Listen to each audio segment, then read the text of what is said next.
Okay, I want to go into Buddhism and Zen.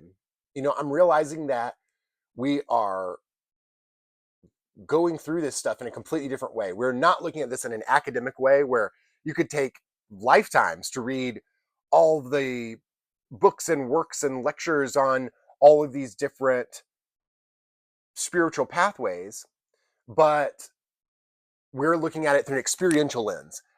What can you do to experience this stuff as quickly as possible? What are the foundational practices?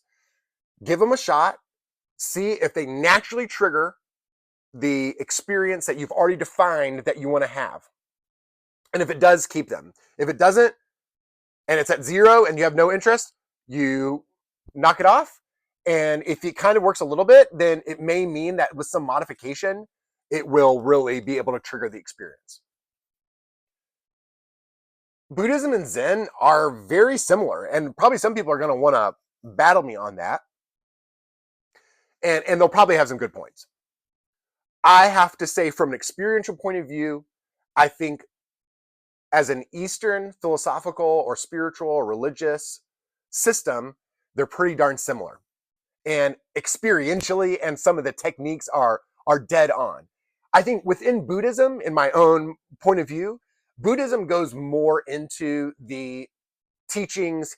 Here's the Four Noble Truths. Here's the Eightfold Path. That kind of, it's going to kind of delineate things and go into the background. It's going to go more into the academic side, whereas Zen goes directly to the technique. It's a little bit more clearly let go of thinking about or arguing all that stuff and do these things.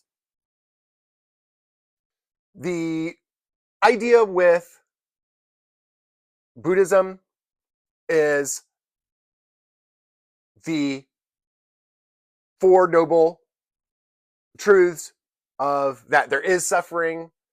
It's caused by the way that we are thinking about our experience. There is a way that we can change that. We can have, even in the midst of suffering, there is a way to get out of that. And it's through practicing the Eightfold Path, which is essentially the idea of trying to do the right thing, right thing in all these different situations. So it's like right thinking, right speech, right eating, not getting yourself intoxicated beyond being able to like function, stuff like that.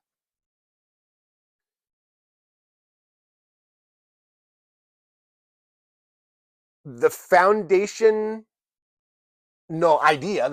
idea for both of these, for Buddhism and Zen, is that the personal private self or the ego does not exist, but that our thinking and using our sensory information seems to imply that there's someone in there sitting in the middle taking in all these streams of information and kind of like thinking about them. And what both of these systems try to do is to look at the mind and how it's thinking until it becomes clear, hopefully, that there's no center, that there isn't a personal, private ego self in there sitting in the middle taking this stuff in. There's nothing there in the middle.